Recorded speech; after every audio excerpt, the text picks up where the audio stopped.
Olá pessoal, tudo bem? Eu me chamo Josué, seja bem-vindo ao meu canal. Eu sou supervisor de coleta e qualidade de pesquisas do IBGE e hoje estou dando continuidade aqui à disciplina de Geografia.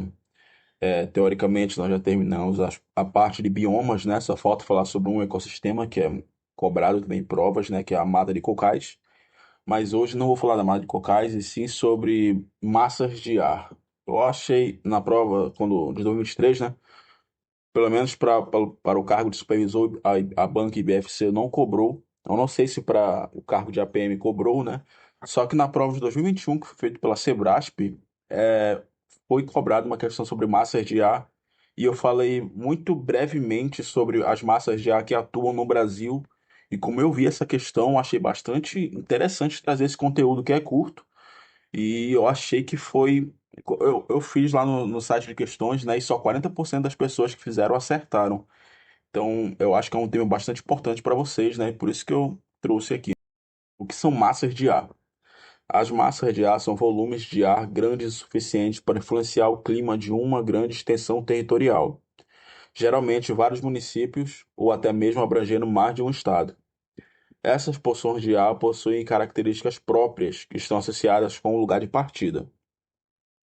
Em função da grande extensão do seu território, o Brasil sofre a influência de diversas massas de ar. Algumas são formadas no próprio território brasileiro, enquanto outras são de fora. Ao todo, atuam no Brasil 5 massas de ar. Então, né, pessoal, nós vamos daqui para frente, né, falar um pouco mais sobre essas massas de ar que atuam no Brasil, que são 5.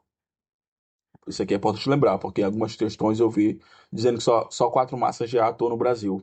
No verão só são 4, mas no inverno são 5. Então são 5 massas de ar que atuam no território brasileiro.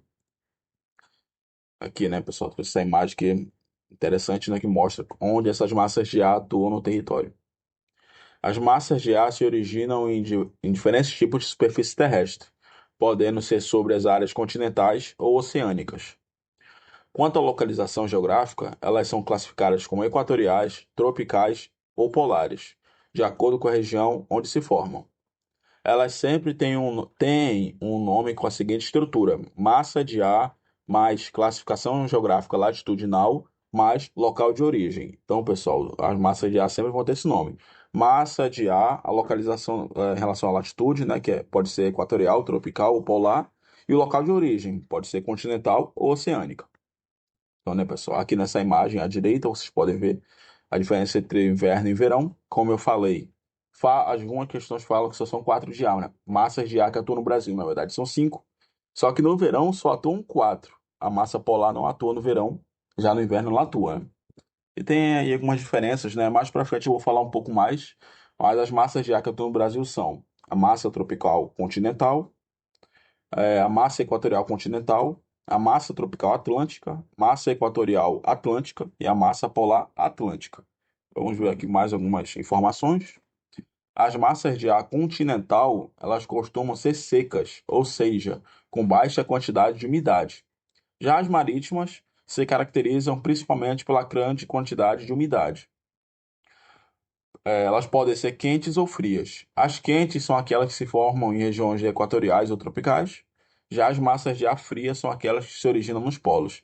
Pessoal, essas informações aqui são essenciais, né, para a gente distinguir sobre as massas de ar. Quando elas são formadas no continente, elas têm baixa umidade. Só que tem uma continental que ela tem uma elevada taxa de umidade, que é que se gera na Amazônia. Mas as continentais são secas, têm baixa umidade. E as marítimas, né? Porque devido à quantidade de água, evaporação, carregam essa grande quantidade de umidade, né? E essa aqui já, em relação a ser quente ou fria, sempre as equatoriais e tropicais vão ser quentes, né? E já as polares sempre vão ser frias. Importante lembrar dessas informações aqui. Agora vamos falar sobre a primeira aqui, né? Que é a massa equatorial continental. E por que esse nome? Massa, né? Porque é uma massa de ar. Equatorial, porque ela se forma ali próximo da linha do Equador, né? E continental, porque ela se forma no continente. Então, bora ver onde ela atua. A principal atuação da massa equatorial continental na região norte do Brasil durante todo o ano, de forma que também se expande para as áreas do Nordeste e Sudeste, especialmente no verão. É conhecida por transportar umidade para outras regiões, contribuindo para a formação de chuvas. Aqui uma informação importante. Mesmo nascendo em território continental, ela apresenta níveis altos de umidade, diferente das outras massas de ar que também nascem no continente. E a característica dessa massa de ar é que ela é quente e úmida. Primeiro, pessoal, como eu falei, nessas que se originam na região equatorial tropical, sempre vão ser quentes. E as que se formam no continente, elas são secas. Só que essa aqui, como ela se forma na região amazônica, ela é úmida devido à floresta amazônica, né? Como já falei anteriormente, no bioma Amazônia, lá a taxa de umidade é elevada devido à evapotranspiração, né? Então, é uma região que tem muitas chuvas, tem os conhecidos rios voadores, né? Então, devido à localização da região amazônica, essa massa de ar tem essa característica de, apesar de ser continental, ela é úmida. Importante essa informação. Então, vamos ver aqui na imagem, né? No inverno, ela só atua na região do norte ali mesmo, né? Na região do norte. E já no verão, além de ela atuar no norte, ela se expande também para as regiões ali do nordeste e sudeste. E ela leva essas chuvas aí para essas regiões no verão, né? E vamos falar sobre a próxima. Vamos falar agora sobre a massa equatorial atlântica, por que esse nome? Porque ela é originada ali próximo da linha do Equador, e atlântica porque a formação dela não é no continente, sim próximo ao oceano. E, pessoal, em todos os slides eu trouxe a imagem, me incomodou um pouquinho, só que eu acho que ela auxilia muito para a gente visualizar onde ela atua, né? Essas massas de ar estão atuando. Tá. A sua ação é na região norte, especialmente no litoral dos estados, incluindo ainda os territórios do Nordeste. Essa atuação é mais impulsionada durante o verão, o que explica uma maior quantidade de chuva nesta época do ano, isso aqui em relação ao Nordeste. E a característica dela é o quê? É que ela é quente, devido à sua formação próximo da linha do Equador, e com elevada umidade, porque ela tem a sua origem no oceano, né? Então, ela tem bastante umidade e é quente devido à linha do Equador. Então, vamos ver, né? No verão, nós podemos ver que ela atua mais no Nordeste do que no Norte. A presença de chuvas lá no Nordeste é mais frequente no verão, devido a essa massa de ar e outras também, né? Já no inverno, a presença de chuva é maior, né? Devido à ação da massa equatorial atlântica. Agora, sobre a massa tropical atlântica, porque vou explicar tudo, é chato, mas eu vou ficar explicando. Tropical, porque ela se forma ali próximo da linha do Trópico de Capricórnio, né? E atlântica, porque ela tem a sua origem no oceano. E ela é quente também, né? Tanto equatorial quanto tropical são quentes. Úmida, porque é formada no oceano. A influência principal se dá durante os meses de verão, em um intervalo entre o fim da primavera e o começo do outono, em especial nas regiões sul e sudeste. Durante o inverno, a massa é deslocada por outros ventos que permitem sua subida até o nordeste, levando precipitação para a região. Então, né, pessoal, vamos ver aqui primeiro no inverno, a massa tropical atlântica, ela atua ali não só no sul e sudeste, né? Leva também umidade ali para a região do nordeste. Já no verão, ela atua mais ali no sul e sudeste mesmo, né? Na imagem a gente pode ver mais no litoral, né? Então, né? Essas aqui são as informações da massa tropical atlântica. Agora sobre a massa tropical continental, ela tem origem no continente sul-americano, né? Não é no Brasil. A formação dela é na região do Chaco, entre Paraguai, Bolívia e Argentina. E, em geral, a sua atuação ela se expande pelos estados de centro-oeste e sul, os estados que fazem fronteira com esses países, né? E com a chegada de outras massas e alterações na distância entre o Sol e a Terra, essa massa ela perde sua força durante o inverno. Bem, sobre a característica dela, ela é quente, próxima à linha tropical, né? Trópico de Capricórnio. E o índice de umidade dela é baixo por ser formada no continente, né? Uma característica. E vamos ver, né? No inverno, como foi dito no texto, essa atuação é menor. Já no verão tem uma atuação maior sobre esses estados aí, né? Tem Paraná, Rio Grande do Sul e Mato Grosso do Sul, né? Já no inverno, a sua atuação é reduzida, né? E por último, a massa polar atlântica, isso aqui é importante lembrar. Essa é a única massa polar encontrada no Brasil com características úmidas e frias, diferente das outras, né? Ela é fria porque ela é formada na região do polo, E ela é úmida porque sua formação é no região oceânica. E vamos lá, né? A sua passagem no território é marcada pelo inverno rigoroso no sul do país, além de uma redução nas temperaturas do sudeste e centro-oeste. Quando a massa polar atlântica é muito intensa, ela pode subir o território e influenciar nos climas da região norte, mais ao norte também do centro-oeste e também na região norte propriamente dita, né? E quando ocorre esse fenômeno, né, quando ela é muito intensa, quando essa influência na região lá do norte, né, principalmente no Amazonas, esse fenômeno é conhecido como a friagem, né? E ela acontece em invernos mais rigorosos, com a duração média de menos de uma semana. Então vou falar mais, destrinchar um pouco, né? No verão, essa massa ela não atua, só que ela atua somente no inverno. E como vocês podem ver, ela atua mais no sul, né? Mas quando é mais rigorosa, né, mais intensa, ela chega a subir ali para as regiões do centro-oeste e do norte e provoca, né, quedas na temperatura na região norte, principalmente no Amazonas, e esse fenômeno é conhecido como friagem. Isso aqui é importante, né, lembrar sobre esse fenômeno chamado de friagem. Foi cobrado numa prova, eu não consegui encontrar de novo essa questão, mas eu achei interessante, né? Quando ocorre esse fenômeno é chamado de friagem é devido à massa polar atlântica. E é importante lembrar, né, porque é a única a massa polar que atua no Brasil, e essas características dela, de ser úmida e fria, né? E vamos lá, acho que chegou ao fim das massas polares. Vamos fazer aqui só duas questões, né, para ver se a gente entendeu o mesmo assunto, né? Bom, pessoal, vamos partir aqui para as questões, né? Eu peguei uma questão aqui que era uma prova seletiva para adentrar uma escola naval, né? Acho que quem já fez algum tipo de concurso, né, ou seletivo para a área militar sabe que as questões são bem elaboradas, né? E vamos lá. As massas de ar são um elemento muito importante para explicar o clima e as mudanças de tempo de um lugar. Em relação às massas de ar, analise as informativas abaixo e assinale a opção correta. Número um. O território brasileiro é influenciado por quatro massas de ar que atuam o ano todo na definição do tempo e do clima. Pessoal, isso aqui está incorreto por quê? Como eu falei lá no início, né? São cinco massas de ar que atuam no Brasil. Apesar da massa polar atlântica não atuar no verão, né? Ela atua no inverno. Então, isso aqui está incorreto. Alternativa, vamos ver, né? Vamos fazer como se estivesse fazendo uma prova.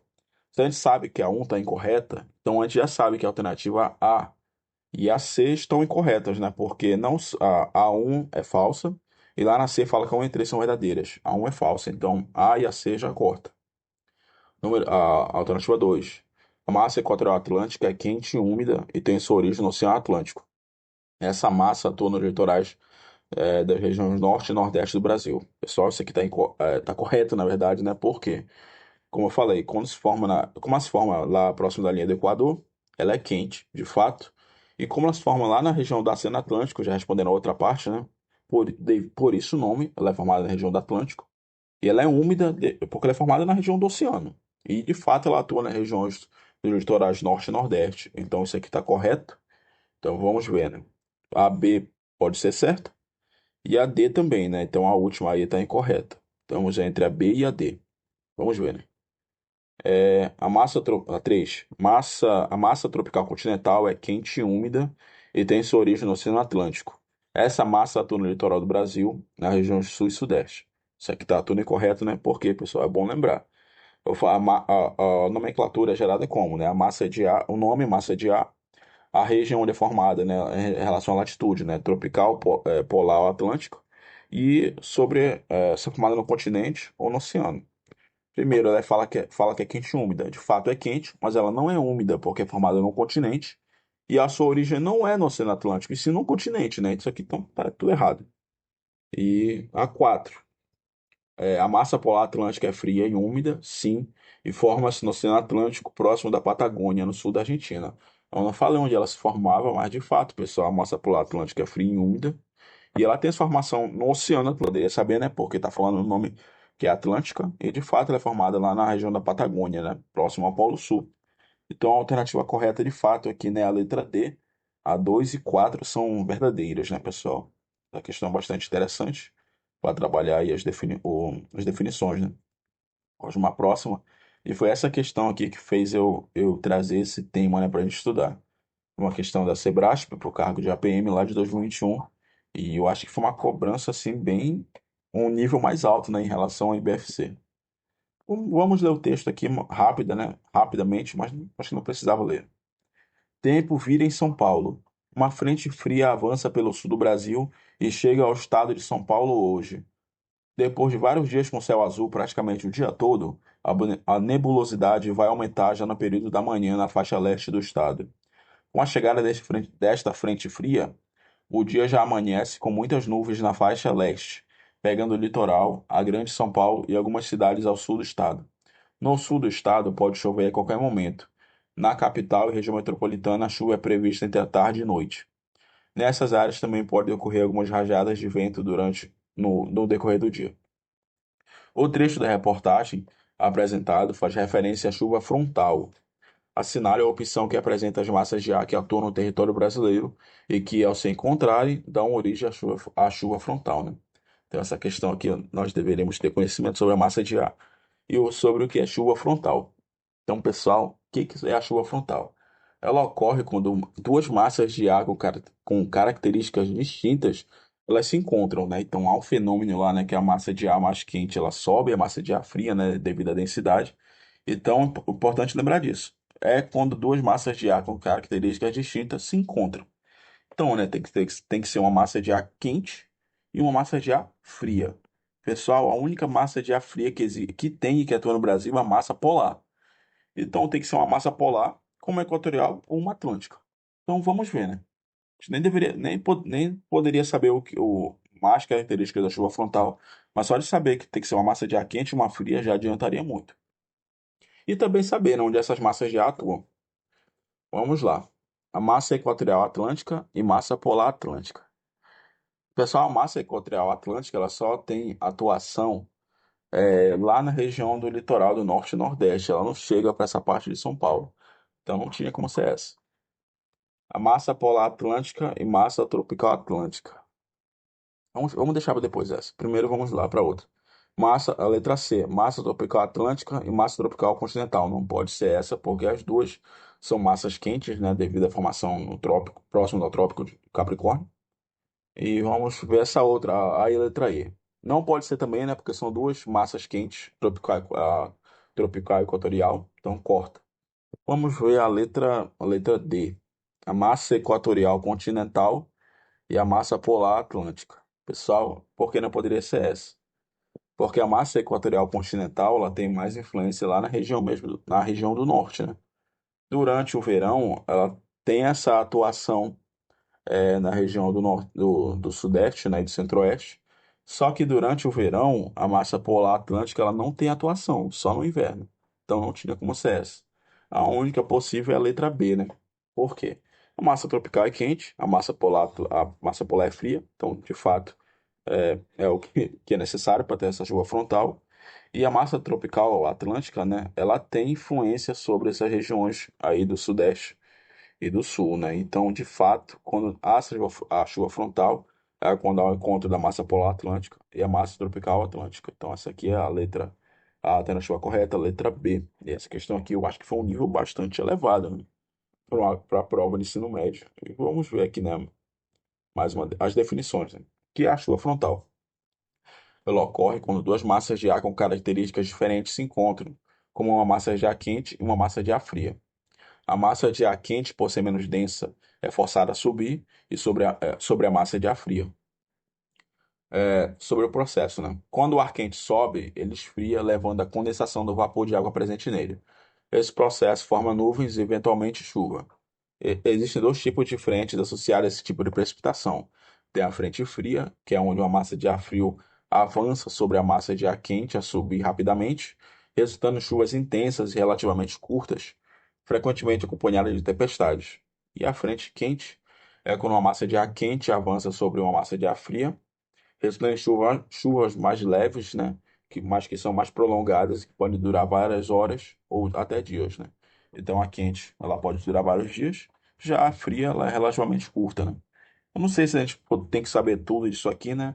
Mas é importante lembrar sobre o que é a chuva frontal, pelo menos, né? Que é esse encontro de a massa de ar frio, a massa de ar quente e a massa de ar fria.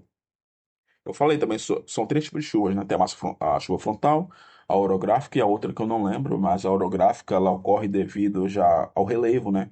Então a massa de ela não consegue, as massas de ar não conseguem passar devido à região de montanhas ou planaltos, né? E ocorrem as chuvas orográficas. E é isso, pessoal. Chegamos ao fim de mais um vídeo. Eu acho que é bom vocês darem atentarem, né, sobre esse tema, porque provavelmente a FGV pode cobrar, porque é um tema que não é tão simples, e a Sebrasp cobrou. E eu acho que é importante, né, ter esse conhecimento. Então é isso, pessoal. Espero que vocês tenham aprendido e que tenham gostado do vídeo, né? Não esqueça de deixar um like caso tenham gostado. E até o próximo tema. Falou!